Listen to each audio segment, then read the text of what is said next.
BA first year इतिहास प्रश्न पत्र सेकंड की इस कक्षा में आप सब विद्यार्थियों का स्वागत है।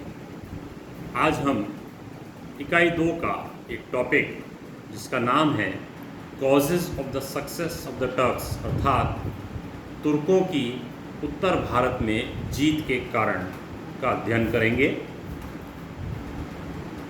तुर्की सत्ता की स्थापना में सहयोगी कारणों को मोटे तौर पर 6 भागों में विभाजित कर सकते हैं। ये हैं, पहला सैनिक कारण, दूसरा राजनीतिक कारण, तीसरा सामाजिक कारण, चौथा आर्थिक कारण, पांचवा धार्मिक कारण, छठा अन्य कारण। हम एक एक का अध्ययन करेंगे।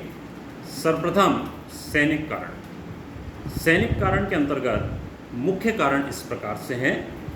राजपूतों के पास स्थायी सेना का अभाव, शासन प्रणाली सामंती ढंग की थी जिसमें सामंतों के पास सैनिक टुकड़ियां होती थीं और संकट काल में वे राजा को सैनिक सहायता देते थे। युद्ध के समय राजा सामंतों के सैनिक टुकड़ियों को एकत्रित करके ही प्रायः शत्रु से लड़ते थे। इस प्रकार की एकत्रित सैनिकों में न तो समान कौशल और अनुशासन होता था और न ही वे एक निश्चित ढंग से लड़ पाते थे। दूसरा, मुस्लिम अश्व सेना।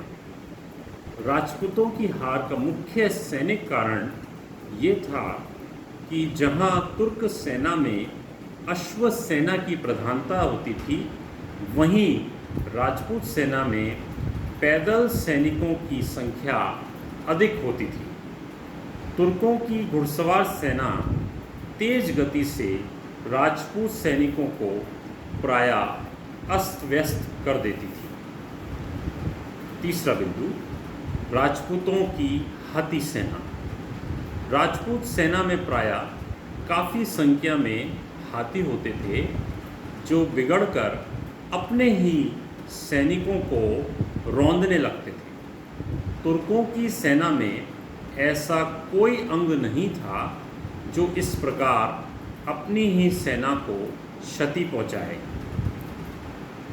यदि वो हाथी रखते भी थे तो उनका उपयोग बड़े सोच विचार से करते थे, जैसे कि किले के दरवाज़ों को तोड़ना इत्यादि।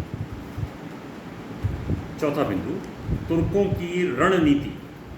तुर्कों की रणनीति राजपूत रणनीति से कई दृष्टियों में श्रेष्ठ थी, जैसे कि तुर्क सेनापति व्यक्तिगत शौर्य प्रदर्शन की अपेक्षा सैन्य संचालन पर जोर देते थे, जबकि राजपूत नेता सैन्य संचालन की तुलना में व्यक्तिगत शौर्य प्रदर्शन पर अधिक ध्यान देते थे।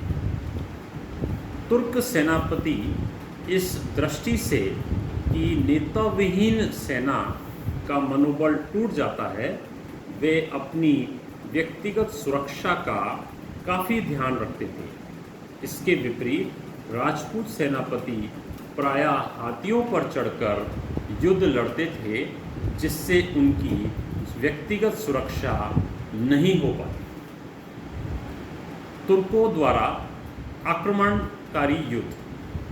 तुर्कों की आक्रमणकारी युद्ध करने की नीति थी, जबकि राजपूत रक्षात्मक युद्ध करते थे। अब हम दूसरा बिंदु ले रहे हैं, राजनीतिक कारण। राजनीतिक एकता का भाव।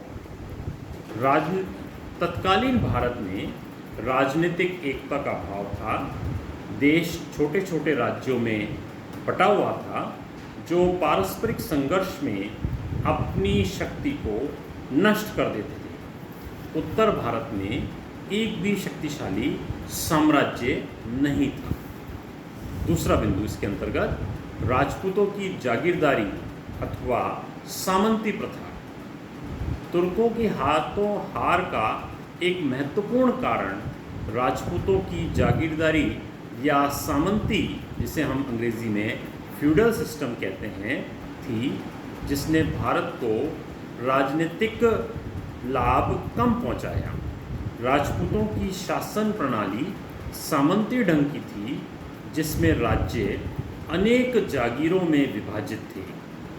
युद्ध के समय सामंतों की सैनिक टुकड़ियों के बल पर ही राजा संकट का मुकाबला करते थे।